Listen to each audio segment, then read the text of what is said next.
Hi, Bev again with another video, and this one, just a short video. Really, here's the question. Is your cardio staying aerobic, right? Cardio is supposed to be aerobic. Are you doing it correctly to remain aerobic? Okay, first of all, what is aerobic? Well, you want to be fat releasing. Some of you call it fat burning, but it really is fat releasing.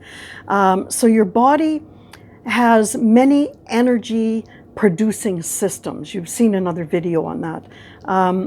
Now, you always need oxygen to create energy. That is, your body needs oxygen to create energy. So depending on how you exercise, that's going to determine which system, energy producing system, is predominantly being used, okay? You're always a bit aerobic and you're always a bit anaerobic, but you know, which one are you going to be predominantly using? That's the question.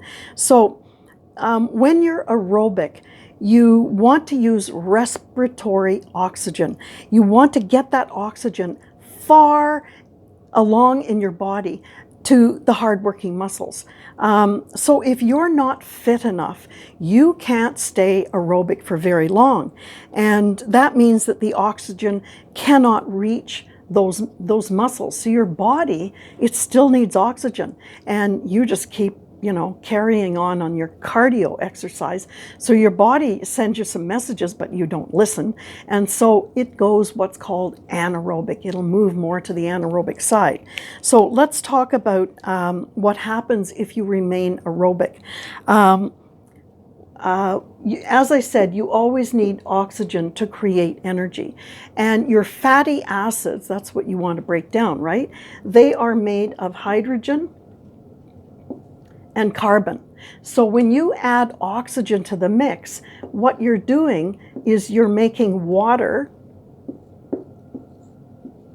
and you're making carbon dioxide by adding oxygen.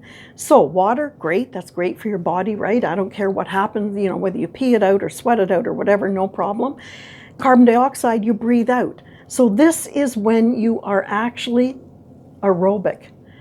But as I say, if you don't listen to the messages, and messages are like shallow breathing, you're coughing a lot, your face is really red, you can't carry on a conversation. Those are all messages from your biochemical body that it can't stay aerobic for very long. You know, so it's going to go anaerobic. So anaerobic, what happens? Okay, I said you need oxygen to create energy. When you go anaerobic, it's going to go into your body and it's going to use something called glycogen. And glycogen is actually stored carbohydrates. And in glycogen is carbon, hydrogen, and the sought after oxygen that your body needs because you're not listening to your messages, right? And where do you think glycogen is stored? In your liver, a little bit, but most of it is stored in your muscles. And that's why they say if you really want to build up muscles, you had better be careful on how you conduct your cardio training, okay? Because you don't want to lose your muscle gains. So what would I say to do, you know, to stay aerobic? Well, firstly, of course, listen to the messages. Your best bet, there's two ways.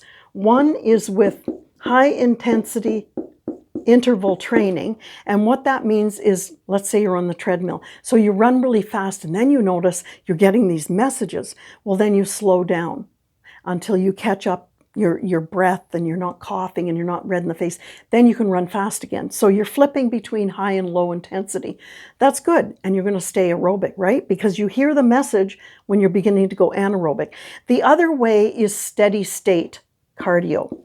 Okay, so what happens with steady state is that you're running kind of, and you have to do it a longer time, maybe 50, 60 minutes, right? And so you have a stable oxygen use. You have a stable heart rate. So it's lower intensity, but you're going to remain aerobic for a longer period of time. So these messages are really important for unfit people.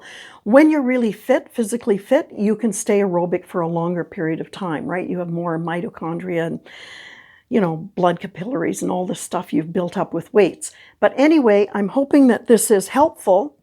And as usual, it is the type of thing I cover in some of my chapters in my published book. So I'll see you in the next video. Bye for now.